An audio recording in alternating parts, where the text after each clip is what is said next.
Hero Ravi பெங்களூரில் இருக்காரு. அவருக்கு ஃப்ரெண்ட்ஸாக வினய், யோகி பாபு வர்றாங்க. இங்கிட்டு ஹீரோயின் நித்யா மேனன் சென்னையில் இருக்காங்க. நித்யா மேனனுக்கு லவ் ஏற்படுது. லவ் நல்லா போயிட்டுருக்க.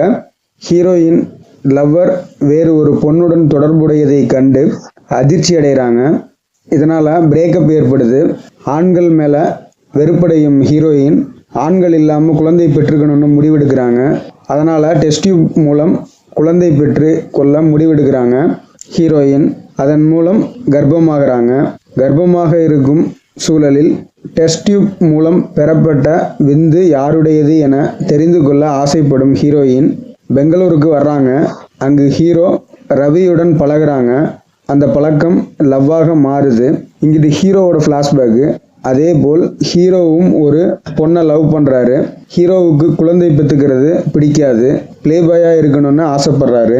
இதனால் நிச்சயதார்த்தம் அளவுக்கு வந்த லவ் அந்த இடத்தில் பிரேக்கப் ஆகி நிச்சயதார்த்தம் நிற்கிது.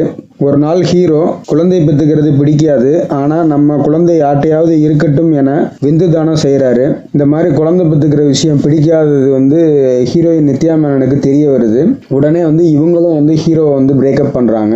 சென்னை வந்த ஹீரோயின் குழந்தையை பெற்று வளர்க்குறாங்க.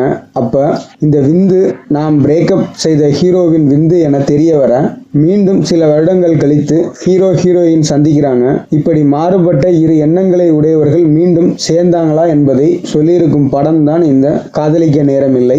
இந்த படம் ரவிக்கு முந்தைய படங்கள் போல் இல்லாமல் நல்ல ரெஸ்பான்ஸே கிடைச்சிருக்கு. ஹீரோவின் துரு ஆக்டிங் சூப்பராகவே இருக்கு.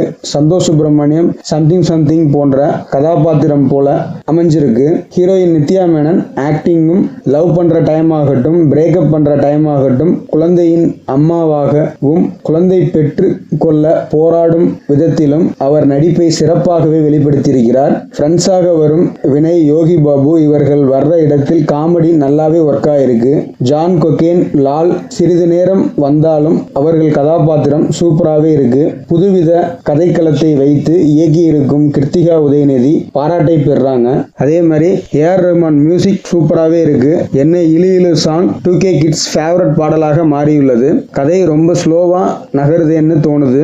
நிறைய டைலாக் இங்கிலீஷ்லேயே இருக்கு. இந்த விஷயத்தை சரி செய்திருந்தால் இன்னும் சிறப்பாக அமைந்திருக்கும். சிம்பிள் லவ் சாங் என இளைஞர்களை கவரும் படமாக காதலிக்க நேரமில்லை படம் அமைந்திருக்கிறது. இந்த படத்தோட ஃபர்ஸ்ட் டே கலெக்ஷனையும் பார்த்துடலாம். தமிழில் 3,08,00,000 ரூபா வசூல் பண்ணியிருக்கு. டோட்டலாக வேர்ல்டு வைடு 3,50,00,000 ரூபா வசூல் பண்ணியிருக்கு. இந்த படத்தோட பட்ஜெட் 18 கோடி ரூபா. ரவியின் முந்தைய படங்களை காட்டிலும் வசூல் ஓகேவாக இருந்தாலும் முன்னணி நடிகரில் ஒருவராக இருக்கும் ரவியின் படத்திற்கு இது குறைவு. அடுத்தடுத்த நாட்கள் விடுமுறை நாட்கள் என்பதால் வசூல் அதிகரிக்கும் என எதிர்பார்க்கப்படுகிறது. இந்த நியூஸ் பிடித்திருந்தா லைக் பண்ணுங்க, ஷேர் பண்ணுங்க, சப்ஸ்கிரைப் பண்ணுங்க மேன்கவ் சேனலை.